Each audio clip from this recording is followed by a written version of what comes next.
Good afternoon, guys. It is Thursday, the 14th, Valentine's Day, and waiting for my wife to get back to the house, but had a quick moment to share some information. I'm super excited to go fishing this weekend. I'm going to be fishing maybe a little tournament and just going out and doing some pre practice and stuff. And then on Monday, I have a client. So, super excited. But what we're going to talk about this afternoon is we're going to talk about jerkbait fishing, and that's one of my favorite techniques. I feel like I am super skilled in drop shot finesse type fishing as well as jerkbait fishing. That's just something I've learned, that I'm really confident in, and I catch a lot of fish on. So I'm going to share some of my tips and techniques. Once again, this is part of my series on baits, and I'll be doing videos as well on locations and contour maps, cartography, different things that should help you find the fish. But when you do, there's different ways of catching them. Of course, a jerk bait could be considered a search bait. It also could be a finesse type bait where you're more trying to trigger bites in tough conditions. But nonetheless, I normally start my videos and I show you kind of my group of jerk baits that I have, and I go through, or whatever baits that I'm showing you at the time, whether it's jigs, worms, but I show you kind of, hey, this is how I have them categorized, and kind of like the other ones, I have these categorized by color. That's pretty standard. I think most people do that, but I don't think for the lay person or the person who's not fishing all the time, they understand exactly why. Organization, sure, but it's more about these systems that I'm constantly talking about, having systems in place and having a procedure on the water so that you can be more efficient.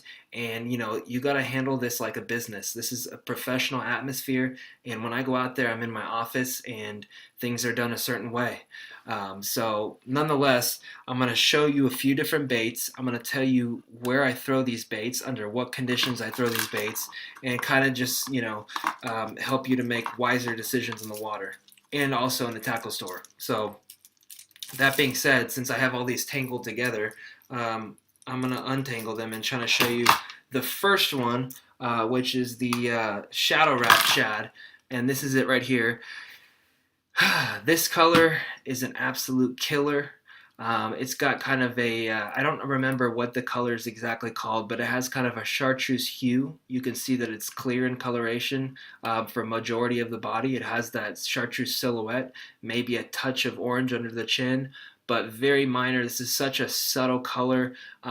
This does very well in a slight stain condition.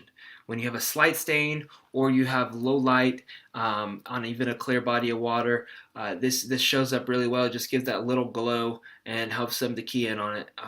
It's excellent, excellent color.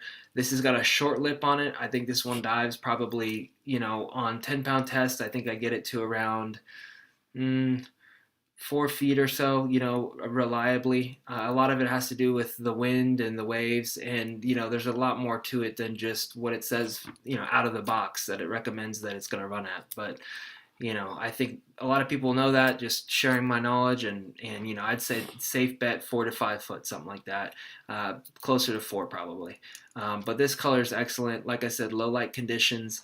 That little chartreuse hue, a lot of shad have that when they turn on their sides and they glimmer a little bit. They have that little bit of chartreuse, and like I said, it just glows well, and it's a good target. So that's the first one. Also, I really love the action on that bait. They call it a slow rise. It's got a slow rising action. Excellent. I don't throw any jerk baits on 12, 14-pound test. I like to stay at 10-pound test. I feel like the lighter the lighter the line that you could have, far better action. You're at such an advantage.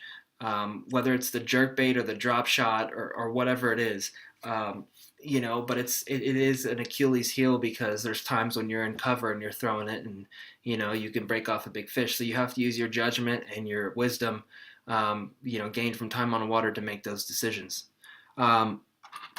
Next one I have is Yozuri. I've talked a lot in my past videos about a 3DB series. It's called 3DB, and I think they're phasing out now. I went to Cabela's and I found a discount deal on them, and I cleared out the whole rack of jerkbaits that were 3DB. This is a clown color.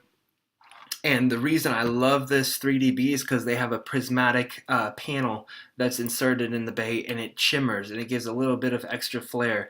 Also, I like this feather a lot. I'm a big fan of feathers, especially in slightly off-colored water. I think it pushes water in a way and kind of flares out more like a natural, tail flash from a bait fish. But I love the size on this. This is a slightly larger bill than this shadow wrap here. This one's probably going to get down to around 6-7 feet, maybe something like that. And clown color is excellent in that stained water. More stained than this for sure. This one's going to stand out more. The red head, the isolated red coloration of the head gives a target, something to key in on, something to hone in on. I'm all about having those little subtleties and cues for the fish to help them locate the bait better. I think that's an excellent way of going about things and thinking, about your lure selection. Next one I'm going to talk about is it's a Strike King bait. It's their Sexy Shad. If I can get it freed from the tangle here. Their Sexy Shad type bait. It's not a suspending jerkbait. This is a floating jerkbait. A little different action. I tend to gravitate more towards the suspending jerkbaits because I use them for a very specific purpose. I think this has a touch of seasonality to it, and what I mean by that is the fish have to be active to be throwing this floating bait. With that rise, it's constantly wanting to rise on you, so definitely you want to be throwing on a lighter line to keep it down a little bit better, but it's going to have a lot more movement to it than, say, something that's going to stay in the water column like a suspending type jerkbait. I think that's super, super important. Once again, I think, before we had suspending jerkbaits, a lot of, pros would put lead tape on the belly of the bait, and, you'd have to balance it appropriately so that the lead was dispersed in a way that makes it, the correct angle, and it sets correctly in your water column, and it's not, unbalanced. So the balance of that lead tape was extremely important. A lot of people throw it without lead tape. It just depends on the activity of the fish and how close they are and how they're related to the surface. So the next one I have is this Jackall Squad Minnow. I think I've talked about it before. It's once again got that yellow target. I'm all about having a target for fish to key in on, especially in murky water. It's got the subtle profile. It's sleek and slender, like most jerkbaits. If you were to remove that chartreuse little blotch there, this would be a nice natural color tone for clear water conditions. This works in clear water, however, it's best in low light. It could work in a slight stain as well because, once again, it has that target.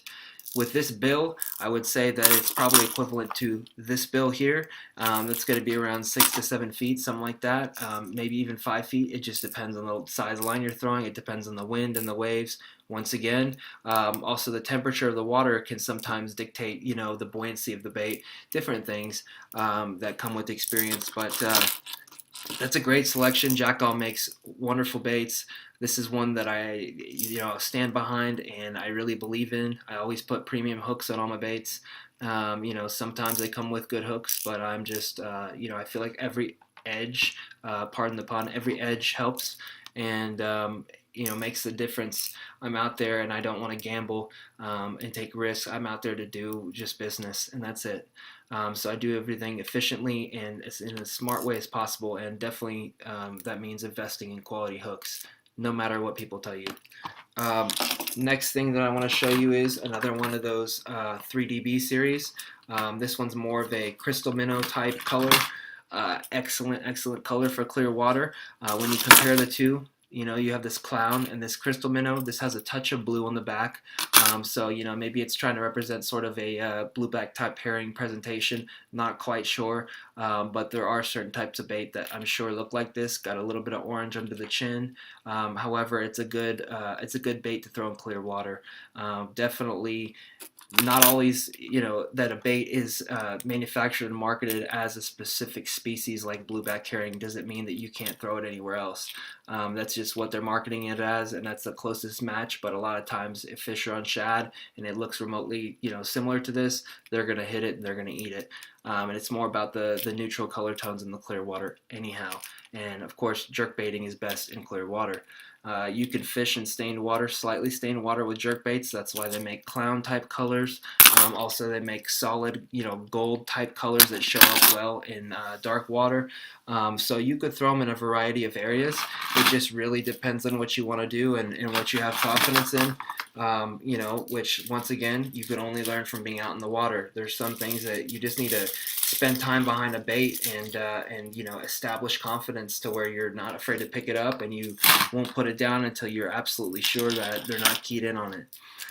This is absolutely a perch imitation, and sometimes you could look at this and say that this isn't the exact symmetry and body profile as a perch, because there's northern perch that are a little elongated, and then there's what we refer to as perch, which are really like sunfish in the south, that are larger. And so this doesn't really look like a sunfish. When you look at it, it's just stopped. That slender, sleek profile, no sunfish looks like that. So that being said, it has the coloration though of a sunfish, or what I would call a perch. I generally try, if I'm fishing a bait to represent the species of forage, I want it to look as much like it as possible, not just color, but also the shape. I feel like shape is super important. I would still throw this, however, looking for to mimic sunfish, because a lot of times when I'm moving it, it's just flashing, kind of like, it's not really.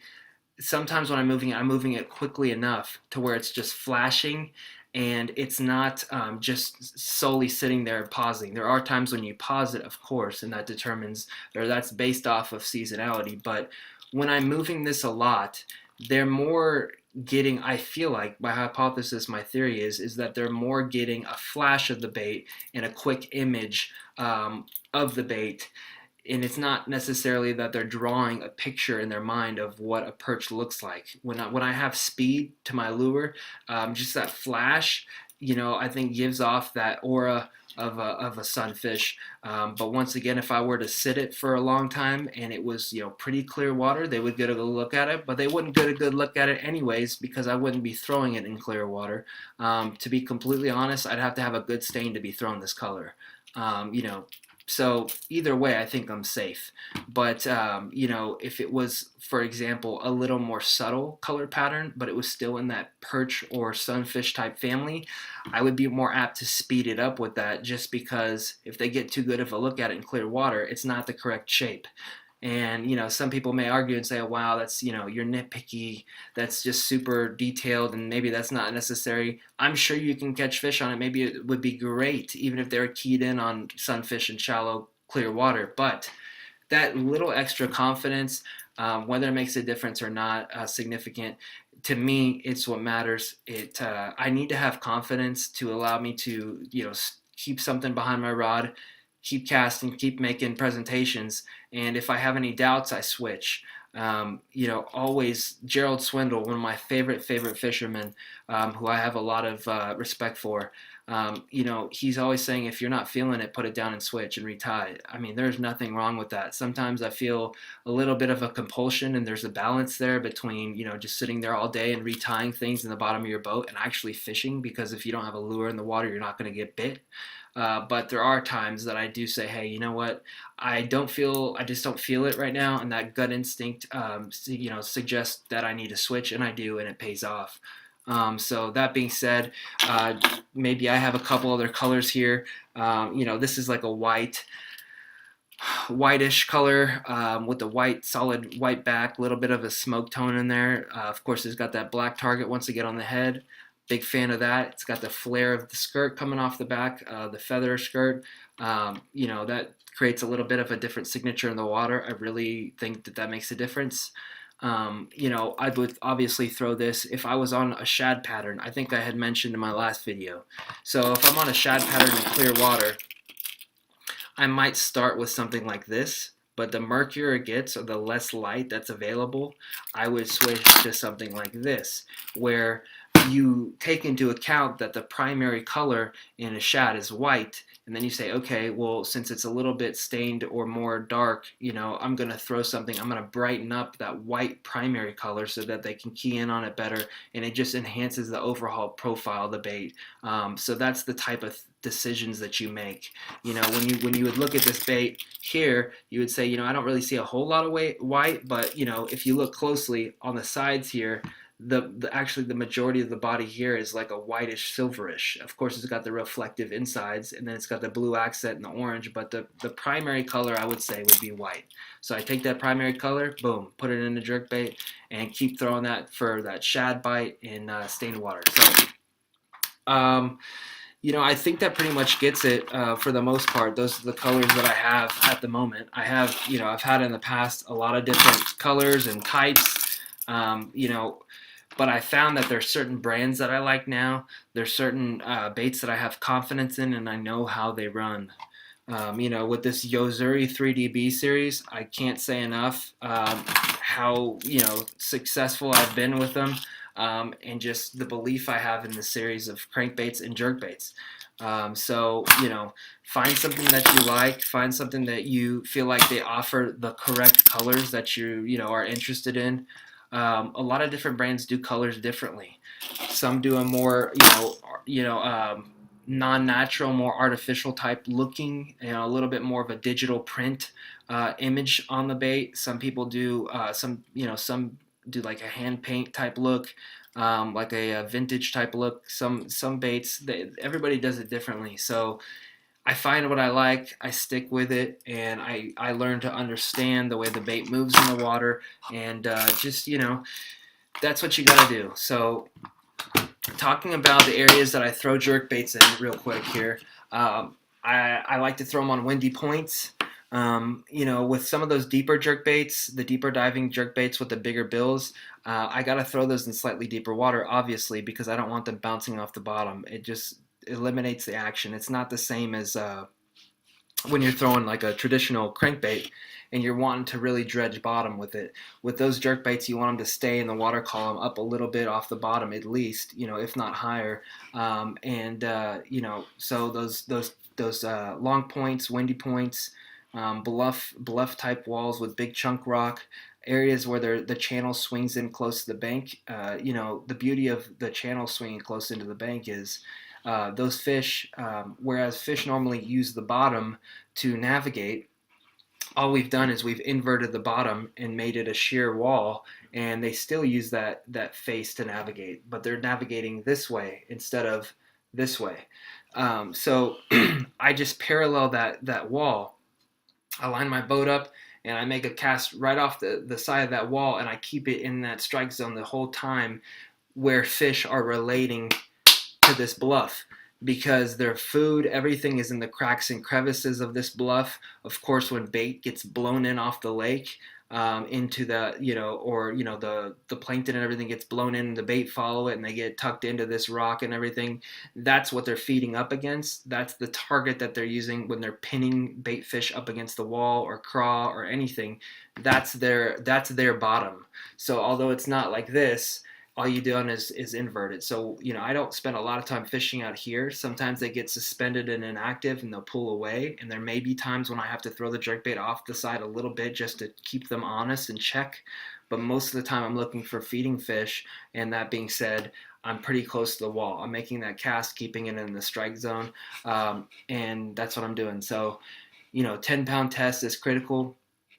I'll either throw jerkbaits in sunny, windy weather, with sun and wind, or I'll throw it in overcast weather, low pressure situations, times when the strike window opens. There's a condensing of the strike window when it's sunny with no wind. There's a condensing of the strike window when it's high barometric pressure post-frontal conditions. But I'm always thinking about how far is that fish willing to go and reach to get the bait. Sometimes they don't want to reach at all. Sometimes they need to be hit in the face, with the bait to react to it. Other times, they're willing to chase. So it's just about paying attention to the weather. Also, it may sound a little strange, but I pay attention to the way that I feel, my body feels. When I'm fishing a lot and then, kind of dialed in, I'm in the zone. There's been times when I've been fishing 5, 6, 7 days a week, back in the day, and I get to where I have the sixth sense, and I really do believe in it. I think it's absolutely true. I think we all have it. It's innate. It's hardwired into us. So pay attention to how you feel. Sometimes on those high pressure days and it's bluebird, I can kind of feel. I feel a little lazy. Kind of. As odd as it may sound, I do. But just pay attention also to the wildlife. If there's birds, flying around, if there's surface activity, all those things should be cues to let you know, hey, this is what kind of bait I should be throwing. This is the speed I should be throwing it at, the size, all those things come into account. But I hope that's kind of a crash course on jerk baits. I hope that does you justice, as the viewer. And, I encourage you to keep, following these different videos that I'm making. I truly do believe that this is good information. I may not be the best speaker, but I have a wealth of knowledge, and I've worked really hard to attain it, and I'm honored to share it with you guys. So just do yourself a favor, watch these videos, rewatch them, and try to ingrain that information into your brain so that you can be a better, be better next time on the water. And it helps you to know what decisions and what decisions to make when you're under pressure or when you're just out fun fishing. So thank you so much. I appreciate the support, appreciate you visiting, and we'll see you next time.